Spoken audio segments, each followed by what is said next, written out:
നമ്മൾ ഓരോരോ ടൂറിസ്റ്റ് ആയിട്ട് നമ്മൾ ഒരു സ്ഥലത്തേക്ക് ചെല്ലുമ്പോൾ ഇപ്പം നമ്മുടെ ഇപ്പം ഇന്ത്യയിലേക്ക് അല്ലെങ്കിൽ നമ്മുടെ കേരളത്തിലേക്ക് ഫോറിനേഴ്സ് വരാറുണ്ട്. അപ്പം അവരുടെ അടുത്ത് അവരൊരു ക്യാമറ എടുക്കുമ്പോൾ ആൾക്കാർ ചോദിക്കുന്ന ഒരു ചോദ്യത്തിൽ ഒന്നാണത്. ക്യാമറ എടുക്കുമ്പോൾ നമ്മൾ എപ്പോഴും കുറച്ച് മാന്യമായി പെരുമാറും. ഇത് ഇത്രയും വീഡിയോ എടുത്തിട്ടാണ് ഇപ്പം വേറൊരു ലിഫ്റ്റ് എടുത്ത് അടുത്തൊരു വണ്ടിയിൽ കയറുമ്പോൾ പോലും ആൾക്കാരുടെ അടുത്ത് വീഡിയോ എടുത്തോണ്ട് ഇരിക്കുമ്പോൾ ആൾക്കാർ എങ്ങനെയാണ് ഇത് ഇങ്ങനെ ഉമ്മ വെക്കാൻ വരുന്നത് അല്ലെങ്കിൽ ഇങ്ങനെ പ്രതികരിക്കുന്നത്, ഇതൊക്കെ ശരിക്കും നടക്കുവോ, ഇതൊരു ക്രിയേഷൻ അല്ലേ എന്ന് ചോദിക്കുന്നവരുണ്ട്. ആ വീഡിയോ കണ്ടിട്ട് അങ്ങനെ ക്രിയേഷൻ ആയിട്ട് തോന്നണമെങ്കിൽ അവരോടൊന്നും എനിക്ക് കട്ട പുച്ഛം, വേറെ ഒന്നും പറയല്ല. കാരണം ഞാൻ ഓൾറെഡി സൺസെറ്റിന്റെ വീഡിയോ എടുത്തിട്ട് ക്യാമറ ഇങ്ങനെ തിരിക്കുന്നതിന്റെ ഇടയിലാണ് അത് അങ്ങനെ ഒരു സംഭവം ഉണ്ടാക്കി. അതും റീക്രിയേഷൻ ആണെന്ന് പറയുന്നെങ്കിൽ എനിക്കൊന്നും പറയാല്ല അവരോട്. ആൾക്കാർ എടുത്ത് ചോദിക്കുന്നത് അതായത് ഫോണിൽ വീഡിയോ എടുത്തോണ്ടിരിക്കുന്ന ഒരാളുടെ അടുത്ത് അപ്പൊ അവരെന്താ അങ്ങനെ ചിന്തിക്കാത്തത്, അത് നമുക്കറിയില്ലല്ലോ. ഓക്കെ, അപ്പൊ വേറെ അതിനകത്ത് ഒരു ക്ലാരിഫിക്കേഷൻ, ആൾക്കാർ ക്ലാരിഫിക്കേഷൻ ചോദിച്ചത് നമുക്ക് ഞാൻ വെച്ചു ക്ലാരിഫിക്കേഷൻ കൊടുത്തു പോവാം. എനിക്കൊന്ന് തുർക്കിയിൽ വെച്ച് തന്നെ ഉള്ള ഒരു ഇൻസിഡന്റിലാണ് ഇന്ത്യൻ ഗേളിന് ഇതുവരെ കിസ് ചെയ്തിട്ടില്ല, കിസ് ചെയ്ത് നോക്കാം എന്ന് പറയുന്ന ഒരു, അതന്നെയാണ് ഇത് ആ വീഡിയോ എടുക്കുന്നല്ലേ. അതിനകത്ത് അല്ലല്ലോ, അത് എവിടെയോ ഇറക്കിയിട്ട് പിന്നെ അയാളുടെ വണ്ടിയിൽ തന്നെ തിരിച്ചു കയറി പോയത്. അത് ആൾക്കാർക്ക് ഭയങ്കര പ്രശ്നമായിട്ടുണ്ട്. അത് എന്തുകൊണ്ട് ഈ കുട്ടി അങ്ങനെ പെരുമാറിയ കാരണം ഞാൻ പറയാം. ഓൾറെഡി അതിനു മുന്നേ 10 വണ്ടിയിൽ എനിക്ക് സെയിം എക്സ്പീരിയൻസ് ഉണ്ടായി. സെയിം കാര്യങ്ങൾ എല്ലാവരും ചോദിച്ചു. ഓൾറെഡി എന്റെ വേറെ വ്ളോഗർ ആയിട്ടുള്ള എന്റെ ഒരു ഫ്രണ്ട് വീഡിയോ കോൾ ചെയ്ത സമയത്ത് ഞാൻ പറയും കൂടെ ചെയ്തു. ഞാൻ എന്നിട്ട് പറയും കൂടെ ചെയ്ത് എന്തേലും കോള് എന്താ പറയാ ലൈവിൽ ഉണ്ടായിരിക്കണം, ഞാൻ വിളിക്കുമ്പോൾ എടുക്കണം എന്തേലും. കാരണം അത് മാത്രല്ല എന്റെ തുർക്കിയിലെ വേറൊരു ഫ്രണ്ട് ഉണ്ട്, അവിടുത്തെ ഡീറ്റെയിൽസ് ഒക്കെ പറഞ്ഞു തരുന്ന ഒരു ഫ്രണ്ട്, ആളോടും ഞാൻ പറഞ്ഞു.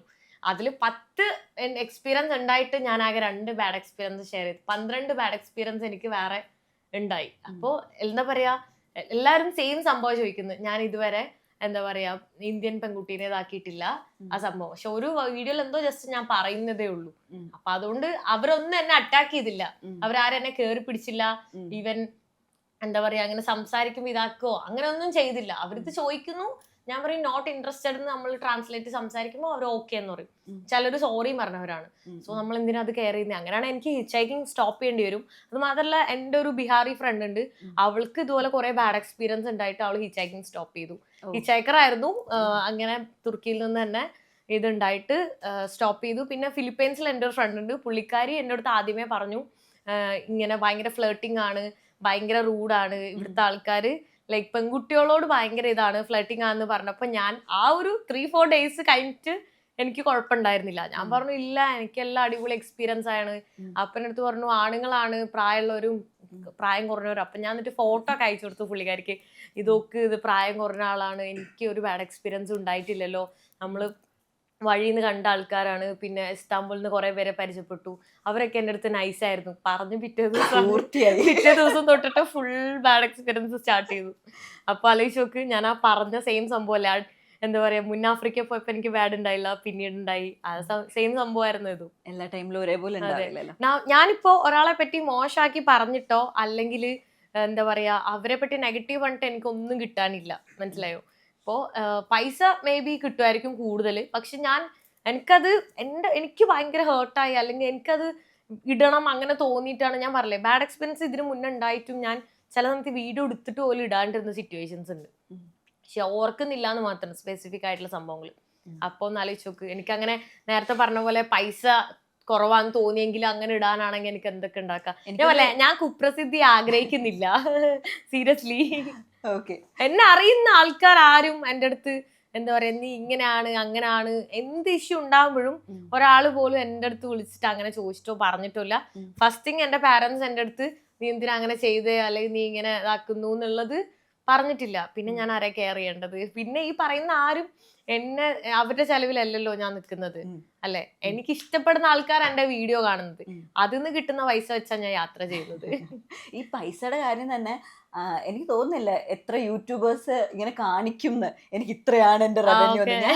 ഞാനൊരു വീഡിയോ എടുത്ത് നോക്കിയിട്ട് ഞാൻ പോയിട്ട് കാൽക്കുലേറ്റ് ചെയ്ത്, നമുക്കറിയില്ലല്ലോ. അപ്പൊ ഞാൻ അത് ഓൾറെഡി ഞാൻ റീസെന്റ് അല്ലേ കാണിച്ചത്, അത് മുന്നേ തൊട്ടേ മീൻസ് അതിനു മുന്നേ ഏൺ ചെയ്യുന്ന ഡോളർ ഡിഫറൻസ് അല്ലേ. ഇപ്പൊ 88 ഡോളറിന്. അതിനും ഞാൻ സ്റ്റാർട്ടിങ് എനിക്ക് തോന്നുന്നു 75 സംതിങ് എന്തൊക്കെ ഉണ്ടായിട്ടുണ്ടാവും, അങ്ങനെ അറിയില്ല, കറക്റ്റ് ഓർക്കുള്ള. അതിൽ കയറും. പിന്നെ ഈ കാണിക്കുന്ന എമൗണ്ട് ഓൾറെഡി ഇത്ര ഡോളർ വെച്ച് കുറഞ്ഞിട്ടാ നമുക്ക് വരിക. അപ്പൊ ഇങ്ങനെ എനിക്ക് തോന്നുന്നു അരുണിമ നിങ്ങൾ കാണും എന്റെ പൈസ എനിക്ക് ഇത്രയാണെന്ന് നിങ്ങൾ കാണും. അതിൽ ആൾക്കാർ അപ്പോഴും പറയുന്നത് ഇത്രയും പൈസ കിട്ടിയില്ലേ എന്നാ ചോദിക്കുന്നത്. ഇത്രയും പൈസ കൊണ്ട് ഇത്രയും രാജ്യം പോയില്ലേ എന്നല്ല ആരും ആലോചിക്കുന്നത്. അതെ അതെ, ഞാൻ വേണമെങ്കിൽ എന്താ പറയാ പൈസ കിട്ടിയിട്ടും എന്തുകൊണ്ട് സ്വന്തമായിട്ട് പൈസ മുടക്കി റൂം എടുത്ത് താമസിക്കുന്നില്ല, എന്തുകൊണ്ട് പബ്ലിക് ആരെങ്കിലും ഒരാൾ ട്രാവൽ ചെയ്ത ആളാണെങ്കിൽ ഇത് ചോദിക്കാൻ പോലും നിൽക്കില്ല. അവർക്കറിയാം ഇത്രയും പൈസ ഒന്നും തികയോ പോലും ഇല്ല. മേ ബി ഒരു 10 രാജ്യം പോകാൻ പറ്റുമായിരിക്കും ആ പൈസ വെച്ചിട്ട്. അതിൽ കൂടുതൽ ആർക്കും പോകാൻ പറ്റില്ല. ഈവൻ ചില സമയത്തൊക്കെ ഫ്ലൈറ്റ് എടുക്കുന്ന സമയത്ത് 60,000-70,000 രൂപയൊക്കെ ആയിരിക്കും. കരീബിയൻ ഐലൻഡ് ട്രാൻസ്പോർട്ട് യൂസ് ചെയ്യുന്നില്ല എന്ന് ചോദിക്കുന്നുണ്ട്. ഓക്കെ, അതായത് എന്റെ യാത്രാ രീതി ഹിച്ച് ഹൈക്കിംഗ് ആണ്. അത് ഇഷ്ടമുള്ളതുകൊണ്ടാണ് ഞാനത്. ഇനി മേ ബി ഞാൻ ഒരു ബില്യണർ ആയി എന്ന് വിചാരിക്കും, എന്നാലും ഞാൻ ഹിച്ച് ഹൈക്ക് ചെയ്യും. അതെന്റെ പാഷനാണ്. സോ പാഷൻ ആയിട്ടുള്ള കാര്യം പൈസേനെ വെച്ച് ഡിഫൈൻ ചെയ്യണമല്ലോ. അല്ലെ, അരുണിമൻ എല്ലാവർക്കും അറിയുന്നതും അങ്ങനെ തന്നെയല്ലേ, ഒരു ഐഡന്റിറ്റി എന്ന് പറയുന്ന കാര്യം അത് തന്നെയാണ്. ഞാൻ വേറൊരു കാര്യം ചോദിക്കട്ടെ, ഇപ്പൊ ഇങ്ങനെ ഞാൻ നേരത്തെ ഉള്ള സമയത്ത് അരുണിമ പറയുന്നത് കേട്ടിട്ടുണ്ട്, എന്റെ ലൈഫിൽ എന്റെ അച്ഛനും അമ്മയും പോലെ, നേരത്തെ പറഞ്ഞില്ലേ അച്ഛനും അമ്മയും പോലെ എന്നോട് അങ്ങനെ ഒന്നും ചോദിക്കാറില്ല, പക്ഷെ ഞാൻ ഒരു റിലേഷൻഷിപ്പിലായപ്പോ എനിക്ക് റെസ്ട്രിക്ഷൻസ് ഉണ്ടായിരുന്നു എന്നുള്ളൊരു സാധനം. ഇപ്പൊ അതിൽ നിന്ന് പുറത്തേക്ക് വന്നിട്ടുള്ള ഒരു ടോക്സിസിറ്റി ഭയങ്കര ടോക്സിക് ആയിരുന്നു അതോ? ഇപ്പൊ ഞാൻ സിംഗിൾ ആണ്. അപ്പൊ ആ ഒരു ടോക്സിസിറ്റി മാറിയിട്ടുള്ള ലൈഫ് തമ്മിലുള്ള വ്യത്യാസം എന്തായിരിക്കും മെയിൻ ആയിട്ട്? ഇല്ല, ഞാൻ കുറച്ച് നാൾ ഒരു റിലേഷനിൽ ഉണ്ടായിരുന്നു. ആ റിലേഷനിൽ ഞാൻ എത്ര ഫുള്ളി ഹാപ്പി അല്ലായിരുന്നു, അത്രേ ഉള്ളൂ. അത് കഴിഞ്ഞു, അതെന്റെ പാസ്റ്റാണ്, ഞാൻ അത് വിട്ടു. എനിക്ക് എന്താ പറയാ, be nice to everyone, അതാണ് എന്റെ മൈൻഡ് സെറ്റ്. ഈവൻ ഇപ്പോ എന്നെ പറ്റി മോശം ചെയ്യുന്ന വീഡിയോ ചെയ്ത ആളുകളും നാളെ എൻ്റെ അടുത്ത് സോറി പറഞ്ഞാൽ ഞാൻ ക്ഷമിക്കാൻ റെഡിയാണ്. കാരണം എനിക്ക് ആരോടും ഹെയ്റ്റ് ചെയ്യേണ്ട ആവശ്യമില്ല. അത് ഞാനെന്നല്ല, ട്രാവൽ ചെയ്യുന്ന ഓരോ വ്യക്തികളും അങ്ങനെയാണ്. ഇപ്പോ ചിത്രനുണ്ടല്ലോ, അപ്പൊ ചിത്രനെ നമ്മള് കുറെ പേര് പറയുന്നിട്ടുണ്ട്, ട്രാവലർ എന്നൊക്കെ പറഞ്ഞ ചിത്രന സുഹൃത്തുക്കളെ എന്ന് വിളിക്കുമ്പോൾ ഒരു സുഖം ഉണ്ടോന്ന്. അപ്പം ഇപ്പം മന്ത്രിയാണെങ്കിലും അദ്ദേഹത്തെ വിളിച്ച് സംസാരിച്ചിട്ടുള്ള അങ്ങനെയുള്ള കാര്യങ്ങൾ പറഞ്ഞിട്ടുണ്ട്. ഒരു സമയത്ത് നമ്മുടെ ഇവിടുത്തെ മന്ത്രിയായിട്ട് ഞാനൊരു ഇന്റർവ്യൂവിൽ സംസാരിച്ചപ്പോൾ പുള്ളി പറഞ്ഞു, നമ്മൾ പുറത്തേക്ക് പോകുന്ന ഒരുപാട് ട്രാവൽ വ്ളോഗേഴ്സ് ഉണ്ട്, അപ്പം അവരുമായിട്ടൊക്കെ നമ്മൾ ഒരു കൊളാബ് രീതിയിൽ നോക്കുന്നുണ്ട്, പല ഇനിഷ്യേറ്റീവ്സ് കൊണ്ടുവരാൻ ശ്രമിക്കുന്നുണ്ട്. അങ്ങനെ എന്തെങ്കിലും? എനിക്ക് കാലിക്കറ്റിലെ ടൂറിസം പ്രൊമോട്ട് ചെയ്യണം എന്ന് പറഞ്ഞിട്ട് എനിക്ക് തോന്നുന്നു കാലിക്കറ്റിലെ കളക്ടറാന്ന് തോന്നുന്നു 2 years മുന്നേ കണ്ടോ എനിക്ക് ഇൻസ്റ്റാഗ്രാമിൽ മെസ്സേജ് അയച്ചിട്ടുണ്ടായിരുന്നു. പക്ഷെ ഞാൻ അവിടെ ഇല്ലാത്തത് കൊണ്ട് ഞാൻ പുറത്ത് ഓൾറെഡി ട്രാവൽ ചെയ്യുമ്പോൾ എനിക്ക് നാട്ടിലേക്ക് വരാനുള്ളൊരു ടൈം ഉണ്ടായിരുന്നില്ല. പിന്നെ അങ്ങനെ റീസെന്റ് എനിക്ക് തോന്നുന്നു 2-3 weeks മുന്നേ എങ്ങാണ്ടോ ഒരു എന്താ പറയാ കേരള ടൂറിസത്തിന്റെ ഒരു പ്രോഗ്രാം ഉണ്ടായിരുന്നു. അപ്പൊ അതില് എൻ്റെ ഒരു ട്രാവൽ സെക്ഷൻ വെക്കാൻ വേണ്ടിയിട്ട് അവരെന്നെ വിളിച്ചിരുന്നു. അപ്പോഴും ഞാൻ പുറത്തായിരുന്നു.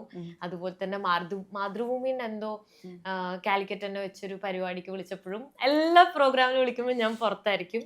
അപ്പൊ അതുകൊണ്ട് വരാൻ പറ്റിയിട്ടില്ല. അപ്പൊ അതുകൊണ്ട് എങ്ങനെ ഇതുവരെ അങ്ങനെ ഒന്നും ലൈക് ഗവൺമെന്റ് സംഭവങ്ങൾ കേരള ടൂറിസത്തിന്റെ ഒന്നും അങ്ങനെ ഇതുവരെ ഒന്നും പങ്കെടുക്കാൻ പറ്റിയിട്ടില്ല. ലാസ്റ്റ് ടൈം എനിക്ക് ഭയങ്കര വിഷമം തോന്നി അങ്ങനെ പോണെന്ന്. കാരണം എന്റെ ഫ്രണ്ടാ പിന്നെ പോയിട്ടുണ്ടായിരുന്നത്.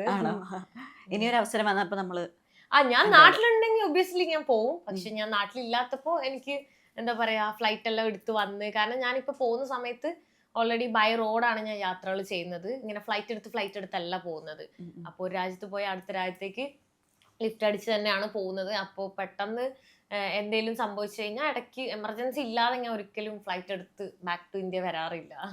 ഓക്കെ, ഇപ്പം യാത്രകൾ നമുക്ക് പലതരത്തിലുള്ള അനുഭവങ്ങളൊക്കെ ആണല്ലോ. ഇപ്പം നമ്മുടെ ഒരു ഹ്യൂമൻ ഇമോഷൻസ് ഒക്കെ വെച്ചിട്ട് നമ്മളിപ്പോൾ എവിടെയെങ്കിലും പോയിട്ട് ഒരു ലവ് ലൈഫിൽ പെട്ടുപോയിട്ടോ അങ്ങനെ എന്തെങ്കിലും ഉണ്ടോ? ഒരു റിലേഷൻഷിപ്പിൽ എനിക്ക് ഇനി അവിടുന്ന് വരണ്ട, അല്ലെങ്കിൽ അവിടുത്തെ ഒരാളുമായി അങ്ങനെ എന്തെങ്കിലും? ഇല്ല, അങ്ങനെ ട്രാവലേഴ്സ് പറയുന്ന കേട്ടിട്ടുണ്ട്. അതായത് വേറൊരു സ്ഥലത്ത് പോയി നമ്മൾ ഒറ്റ ദിവസം കൊണ്ട് അത്രത്തിൽ അടുത്ത് പോയി പിന്നെ അവിടുന്ന് വരാൻ തോന്നിയിട്ടുണ്ടായിരുന്നില്ല. അങ്ങനെ നമ്മൾ അരുണിമേനെ എവിടെയെങ്കിലും പിടിച്ചു നിർത്തിയിട്ടുള്ള ഏതെങ്കിലും റിലേഷൻഷിപ്സ്? ഇല്ല, എന്നെ അങ്ങനെ ഞാൻ പറഞ്ഞല്ലോ, ഞാൻ റിലേഷൻഷിപ്പിൽ മതിയാക്കിയോ? അല്ല, അങ്ങനല്ല. ട്രാവൽ ചെയ്യുന്ന സമയത്ത് എൻ്റെ ഒരു ചിന്താഗതി വളരെ ഡിഫറെന്റ് ആണ്. ഇപ്പൊ ഞാൻ ഈവൻ നാട്ടിൽ വരുന്ന സമയത്താണ് എന്റെ ഫുഡ് പ്രിഫറൻസസ് ഒക്കെ കുറച്ച് ചേഞ്ച് ആവും. അതായത് ഇഷ്ടമല്ലാത്ത ഫുഡാണ് ഞാൻ കഴിക്കില്ല. പുറത്താണെങ്കിൽ എനിക്ക് വേറെ ഓപ്ഷൻ ഇല്ല, അപ്പോൾ ഞാൻ കഴിക്കും. അപ്പൊ അങ്ങനെയാണ്. അപ്പോൾ ട്രാവൽ ചെയ്യുമ്പോൾ ഞാൻ അങ്ങനെ എന്തും റിലേഷൻഷിപ്പ് അങ്ങനത്തെ കാര്യങ്ങൾ ഭയങ്കര പീസ് ഓഫ് മൈൻഡ് ആയിരിക്കും ട്രാവൽ ചെയ്യുന്ന സമയത്ത്. അപ്പോൾ അങ്ങനെ ആരോടും അങ്ങനെ നമുക്കൊരു അട്രാക്ഷൻ തോന്നുമല്ലോ ആളുകളെ കാണുമ്പോൾ. അപ്പൊ ഇങ്ങനെ ജസ്റ്റ് വായ നോക്കാറുണ്ട്. അല്ലാണ്ട് ഒരു പ്രണയം അങ്ങനെയൊന്നും എനിക്ക് ട്രാവലിനിടയിൽ ആരായിട്ടും. നമ്മൾ ഈ ബുക്സ് ഒക്കെ വായിക്കുമ്പോഴാണെങ്കിലേ ചില ആൾക്കാർ ഈ യാത്ര കുറിപ്പുകളിൽ ഇങ്ങനെ പലരും ഇങ്ങനെ പറഞ്ഞു കേട്ടിട്ടുണ്ട്, അവിടെ അങ്ങനെ ഒരാള് അല്ലെങ്കിൽ എന്തെങ്കിലും ഒരു സ്പെസിഫിക് ആയിട്ടുള്ള ഒരു ചിലപ്പോൾ ഒരു ഫീച്ചർ ഒക്കെ വെച്ചിട്ടായിരിക്കും അങ്ങനെയൊക്കെ പറഞ്ഞു കേട്ടിട്ടുണ്ട്. അപ്പൊ ഞാൻ ഇത്ര യാത്രകൾ ഇല്ല, ചെയ്തിട്ടുള്ള എനിക്ക് ആളല്ലേ, അങ്ങനെ പ്രണയം ഒരു ബ്യൂട്ടിഫുൾ ലവ് സ്റ്റോറി ഒക്കെ കേൾക്കാറുണ്ടാവും ചോദിച്ചു. ഇല്ല. ഞാൻ അങ്ങനെ പ്രണയത്തിനിടയിൽ അങ്ങനെയൊന്നും യാത്രയുടെ ഇടയില് അങ്ങനെ പ്രണയിക്കാനൊന്നും ഓൾറെഡി എനിക്ക് റിലേഷൻ ഉണ്ടായിരുന്നു. അപ്പൊ അതുകൊണ്ടാന്ന് തോന്നുന്നു, എനിക്കറിയില്ല, അങ്ങനെയൊന്നും ഉണ്ടായിട്ടില്ല. ഞാൻ യാത്രയാണ് പ്രണയിച്ചത് ആളുകളെല്ലാം. അത് കൊള്ളാം, അത് കൊള്ളാം. ഞാൻ ആക്ച്വലി ഇത് ചോദിച്ചപ്പോ ഫസ്റ്റ് ഇത് വരുമെന്ന് വിചാരിച്ചു ഈ ഡയലോഗ്. ഇല്ല, അതെന്റെ മൈൻഡിലുണ്ട്, അത് എന്നെ അറിയുന്നവർക്കും അറിയാം. ഓക്കെ, ഇനി എവിടെ പോയി എക്സ്പ്ലോർ ചെയ്യണമെന്ന് ഏറ്റവും ആഗ്രഹം? എനിക്ക് ഇപ്പൊ റീസെന്റ് ഞാൻ വന്നപ്പോ ഇന്ത്യൻ എംബസിയിൽ അവര് ചോദിച്ചു യമനില് പോയിട്ടുണ്ടോ, സിറിയ പോയിട്ടുണ്ടോ, ലിബിയ പോയിട്ടുണ്ടോ, അങ്ങനെയാണെങ്കിൽ പാസ്പോർട്ട് സീസ് ചെയ്യുമെന്ന് പറഞ്ഞു. അങ്ങനെ പറഞ്ഞു. അപ്പൊ അവര് പറഞ്ഞു, ഞാൻ പറഞ്ഞു എന്തായാലും ഞാൻ പോകും, പക്ഷെ എല്ലാ കൺട്രിയും കഴിഞ്ഞിട്ട് എന്നാ ലാസ്റ്റ് പോവാ എന്നുള്ളത്. എനിക്ക് ഏറ്റവും കൂടുതൽ ആഗ്രഹം പാകിസ്ഥാൻ പോവാനാണ്. അപ്പോ നമുക്ക് ഇന്ത്യയിൽ അങ്ങനെ ഡയറക്റ്റ് വിസ കിട്ടാൻ ഭയങ്കര ബുദ്ധിമുട്ടാണ്. പാകിസ്ഥാൻ കൈൻഡ് ഓഫ് ഡ്രീം കൺട്രിയാണ്, ഏറ്റവും അടുത്ത് കിടക്കുന്നു. അങ്ങനെ ഇപ്പൊ ലോകം മൊത്തം എല്ലാ കൺട്രീസും പോണം, പക്ഷെ പാകിസ്ഥാൻ ഇങ്ങനെ മനസ്സിലൊരു ഡ്രീം ആയി കിടക്കുന്നുണ്ട്. അതെന്തുകൊണ്ടായിരിക്കും? അതിന്റെ ടെറൈൻ അങ്ങനെ എന്തെങ്കിലും കൊണ്ടാണോ? എനിക്കറിയില്ല, എന്തോ പണ്ടോട്ട് ഇങ്ങനെ ഇന്ത്യയും പാകിസ്ഥാനും തമ്മില് അങ്ങനെ പറയില്ലേ, നമ്മൾ സംസാരിക്കുമ്പോ ഫ്രണ്ട്സുകൾ തമ്മിൽ അടിയാണെങ്കിൽ പാമ്പും കീരി അങ്ങനെയൊക്കെ പറയില്ലേ, അതുപോലെ ഇന്ത്യയും പാകിസ്ഥാനും പോലെയാണ് ഒരു എക്സാമ്പിൾ ആയിട്ട് പറയുന്ന സംഭവം. സോ എന്തുകൊണ്ട് എങ്ങനെയാണ് എന്നുള്ളത്. പക്ഷെ യാത്രകൾ ചെയ്തു തുടങ്ങിയപ്പോ ഒരുപാട് പാകിസ്ഥാനി ഫ്രണ്ട്സുകളെ കിട്ടി, ഒരുപാട് ആളുകളെ കണ്ടുമുട്ടി യാത്രേന്റെ ഇടയിൽ. അപ്പൊ എനിക്ക് മനസ്സിലായി ഒരുപാട് നല്ല ആളുകളെയാണ് ഞാൻ കണ്ടിട്ടുണ്ടായിരുന്നത്. അവർക്ക് ഇന്ത്യൻസ് ആന്ന് പറഞ്ഞ് നമ്മളെ ഹേറ്റ് ചെയ്യുന്നില്ല, അങ്ങനെയൊന്നുമില്ല. അത് തിരിച്ചുമില്ല. എനിക്ക് തോന്നുന്നു GCC കൺട്രീസിലുള്ള ആളുകൾക്ക് അറിയാം, അവിടെ കംപ്ലീറ്റ്ലി അവർ അങ്ങോട്ടും ഇങ്ങോട്ടും നല്ലൊരു കമ്മ്യൂണിക്കേഷനും, ഒരുമിച്ച് താമസിക്കുന്ന ആളുകളൊക്കെ ഉണ്ടല്ലോ, ഇന്ത്യനും പാകിസ്ഥാനി ആളുകളും റൂം ഷെയർ ചെയ്യുന്നവരൊക്കെ GCC കൺട്രീസിൽ കണ്ടിട്ടുണ്ട്. അപ്പൊ എനിക്ക് ഭയങ്കര ക്യൂരിയോസിറ്റി ആയിരുന്നു, ഇങ്ങനെ പോണം, എന്താ അറിയില്ല, ഭയങ്കര ആഗ്രഹമാണ്. അപ്പൊ ഇനി അടുത്ത് ശരിക്കും എങ്ങോട്ടായി? ഇല്ല, കാനഡ എല്ലാം ഞാൻ നെക്സ്റ്റ് ഇയറേ പോകുന്നുള്ളൂ. ഇപ്പോ ഓൾറെഡി എന്താ പറയാ, ഏപ്രിൽ വരെ എനിക്ക് തോന്നുന്നു സ്നോഫോൾ ആയിരിക്കും. സ്നോ അത്ര ഇഷ്ടമുള്ള ഒരാളല്ല, ഇഷ്ടമാണ്, 2-3 ഡേയ്സ് ഓക്കെയാണ്. അതിൽ കൂടുതലാകുമ്പോൾ ട്രാവൽ ചെയ്യാനും നമുക്ക് താമസിക്കാനൊക്കെ ബുദ്ധിമുട്ടാണ്. അപ്പൊ അതുകൊണ്ട് ഞാനിപ്പോ വെസ്റ്റ് ആഫ്രിക്കയ്ക്കാണ് പോകുന്നത്. അപ്പൊ കാര്യമായി റിവീൽ ചെയ്തിട്ടില്ലായിരുന്നു, ഇപ്പൊ അറിയാണ്ട് പറഞ്ഞു. സ്പെയിന് പോവും, പിന്നെ അങ്ങനെ യൂറോപ്പ് പോയിട്ട് അവിടുന്ന് കണക്ട് ചെയ്തിട്ട് വെസ്റ്റ് ആഫ്രിക്ക. അവിടെ വിസാസ് ഒക്കെ കുറച്ച് ഇഷ്യൂസ് ഒക്കെ കിട്ടാൻ. ആഫ്രിക്കൻ കൺട്രീസ് എന്നാണ് തോന്നുന്നില്ല കുറച്ച് അധികം ഭയങ്കരമായിട്ടുള്ള കൾച്ചറൽ ഡിഫറൻസസ്. അതെ, നല്ല രീതിയിൽ ഡിഫറെന്റ് ആണ്. കാരണം ഞാൻ വെസ്റ്റ് ആഫ്രിക്ക സൈഡ് പോയിട്ടേ ഇല്ല, ഞാൻ സെൻട്രലും ഈസ്റ്റ് ഒക്കെയാണ് പോയത്. അപ്പോ നോർത്തും പോയിട്ടില്ല. അങ്ങനെ മൊറോക്കോ ഒന്ന് സ്റ്റാർട്ട് ചെയ്യാനാണ് പ്ലാൻ. അങ്ങനെ എന്റെ ഒരു കമന്റ് ഉണ്ട്, അന്റാർട്ടിക്കക്ക് എന്താ പോവാത്തേന്ന്. അത് ഫിനാൻഷ്യലി കുറച്ച് ബാക്കപ്പും കൂടെ വേണം. എനിക്ക് തോന്നുന്നു 10 lakhs ഒക്കെ എടുക്കും തോന്നുന്നു, എനിക്ക് കറക്റ്റ് ആയിട്ട് അറിയില്ല. ഒരുപാട് വ്ളോഗേഴ്സ് പോയിട്ടുണ്ട്, എനിക്ക് അറിയുന്നവർ തന്നെ. അപ്പോ ഇപ്പൊ പോയി കഴിഞ്ഞാൽ എനിക്ക് അത്രയും സേവിങ്സ് ഉണ്ടായിട്ടല്ലല്ലോ ഞാൻ പോകുന്നത്. യാത്രകൾ ചെയ്യുന്നു, വീഡിയോസ് ഇടുന്നു, കിട്ടുന്നു, അതിങ്ങനെ ബാലൻസ് ആയി മാനേജ് ചെയ്ത് പോകുന്നു. ഒരുപാട് അത്ര വിചാരിക്കുന്ന ഇൻകം കിട്ടുന്നില്ലല്ലോ. അപ്പൊ 10 ലക്ഷം ഒന്നും ഇപ്പൊ എനിക്ക് അഫോർഡ് ചെയ്യാൻ പറ്റില്ല. അപ്പൊ മേ ബി ഞാൻ എപ്പോഴാണോ പറ്റുന്ന അപ്പൊ പോവും, എന്തായാലും പോണം.